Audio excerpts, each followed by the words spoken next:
नमस्कार मेरे कहानी के दोस्तों, मित्रों। बस आप लोगों का खूब सारा प्यार अभी तक मिलता रहा है। आशा करती हूँ आगे यूं ही मिलता रहे। तो मैं निहारिका किसले आज फिर से लेकर आई हूँ एक नई कहानी के अंत तक बने रहें और कहानी आपको कैसी लगी अपनी प्रतिक्रिया ज़रूर दें।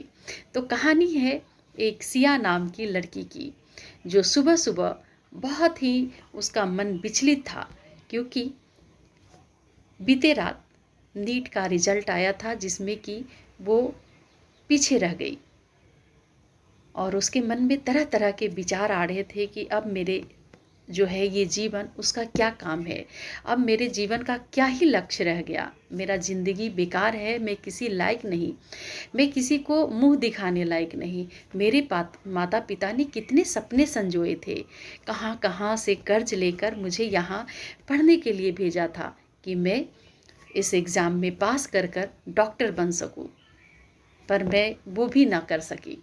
और ये सब बातें उसके मन में चल रही थी और सुबह की पहली किरण ही निकली थी। धूप की छाया पहाड़ों पे पड़ रही थी और घाटी की नदी जो है कलकल करती हुई उफान मार रही थी। वो छलांग लगाने ही वाली थी सिया कि तभी अचानक से पीछे से कोई उसे कस के उसका हाथ पकड़ के खींच लेता है। वो घबरा सी जाती है और घबराने के बाद उनसे कहती है, आपने मुझे क्यों बचाया? अब मैं जीना नहीं चाहती। मेरा इस जीवन का कोई मकसद नहीं रह गया, कोई लक्ष्य नहीं रह गया। मैं जो करने आई थी उसे पूरा नहीं कर पाई। तब वो बुजुर्ग कहते हैं कि ठीक है, तुझे जो करना है कर लेना, पर पहले अभी तुम मेरे साथ चलो। सिया अनमने ढंग से उनके साथ हो लेती है। उसे एक हॉस्पिटल में लेके जाते हैं जहाँ एक बीमार आदमी पड़ा होता है और उसे आँख और किडनी की ज़रूरत थी। तो वो डॉक्टर से, जो बुजुर्ग आदमी थे, ये डॉक्टर से कहते हैं इस लड़की के आँख और किडनी इसे दे दो।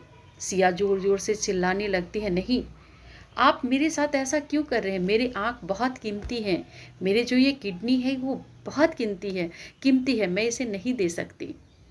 तब जो वो बुजुर्ग थे वो बोलते हैं कि अभी तो तुम छलांग लगाने वाली थी नदी में, अपना जीवन, तुम्हारा जीवन का कोई मकसद ही नहीं है, फिर तुम किसी को अपनी आंखें दे दोगी तो शायद वो किसी के काम आ सके। तुम अपनी किडनी अगर किसी को दे देगी तो शायद वो जी सके, वो दुनिया देख सके और उस दुनिया में अपना जीवन जी सके। वो रोने लगती है, उसकी आंखों में आंसू भर जाती है।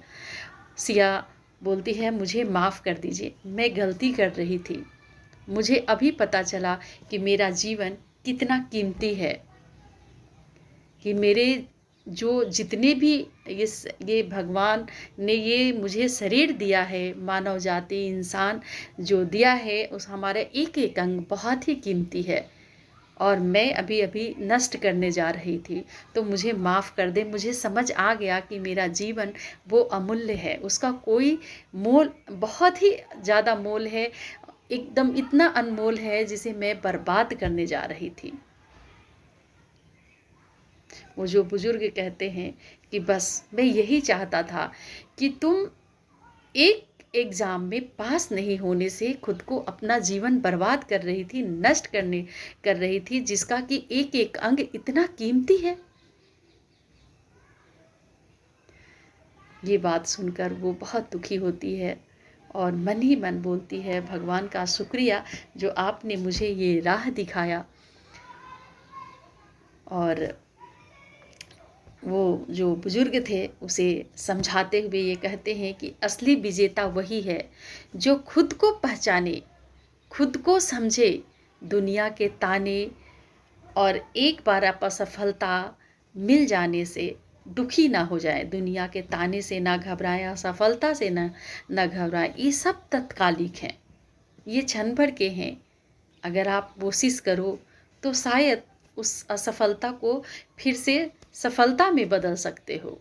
जो अभी तक असफल रहे वो सफलता में बदल सकते हो। तो आपका जीवन बहुत अमूल्य है। अगर आप खुद को साबित करना चाहते हैं तो पहले खुद को जीते, खुद ब खुद दुनिया आपके कदमों में होगी। ये है हमारी छोटी सी कहानी, पर सीख बहुत है कि आपका जीवन बहुत अनमोल है, इसे समझे, नष्ट ना करें। आपका हर एक अनमोल है, तो इसे प्राण देकर इसे व्यर्थ ना करें। तो ये है हमारी छोटी सी कहानी। असफलता पर विजय तभी पाया जा सकता है जब आप खुद को समझे कि आप कितना अनमोल हैं।